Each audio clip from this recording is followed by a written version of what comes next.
Hai semua, perkenalkan, saya Nimadia Dewita Utami, kelas 11 IPA 2, nomor 24.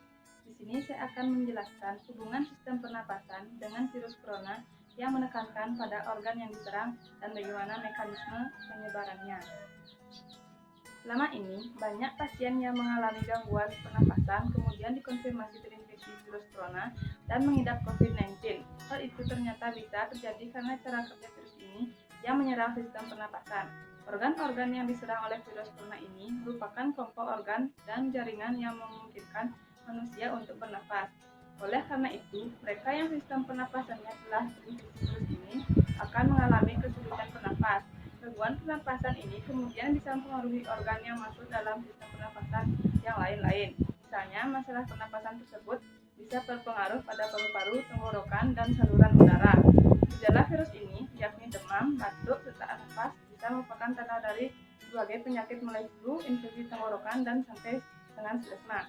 Namun, ahli dari Perset telah mendapat lebih banyak informasi tentang bagaimana infeksi virus ini berkembang selain daripada hal-hal yang masih lebih lanjut. Bagaimana virus ini menginfeksi orang? Virus menyebar melalui tetesan air liur yang muncrat dari mulut orang akibat batuk atau bersin, yang kemudian masuk ke tubuh orang yang berada di dekatnya melalui mulut, hidung, dan mata.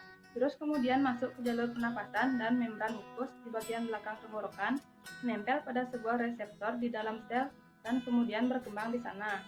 Virus ini mempunyai protein dengan ujung tajam yang membuat virus bisa menempel ke membran sel, dan dari situ materi genetis virus masuk ke sel tubuh manusia.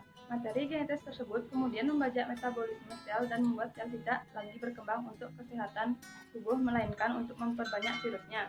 Bagaimana proses ini menyebabkan masalah pernapasan? Saat virus ini berkembang, mereka mulai menginfeksi sel-sel di sekitarnya.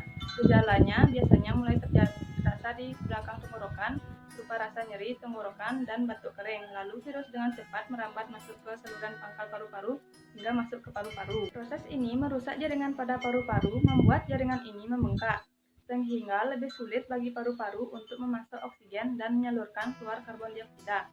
Pembengkakan pada jaringan paru dan kurangnya oksigen dalam darah membuat jaringan tersebut terisi dengan cairan nanah dan sel yang mati. Pneumonia radang paru-paru bisa muncul. Ini bisa membuat pasien mengalami kesulitan bernapas sehingga butuh alat bantu pernapasan yaitu ventilator. Dalam beberapa kasus yang terjadi ada yang disebut sindrom kesulitan bernapas akut, sehingga bahkan dengan ventilator pun pasien bisa meninggal karena kesulitan bernapas. Tapi ingat, kita harus makan makanan yang bergizi, olahraga, dan istirahat yang cukup. Kita pasti terbebas dari virus corona jika sistem imun tubuh kita kuat. Dan jangan lupa menerapkan 3M, yaitu memakai masker, menjaga jarak, dan cuci tangan. Sekian video presentasi saya. Bila ada kesalahan kata, saya mohon minta maaf. Dan akhir kata, saya ucapkan terima kasih.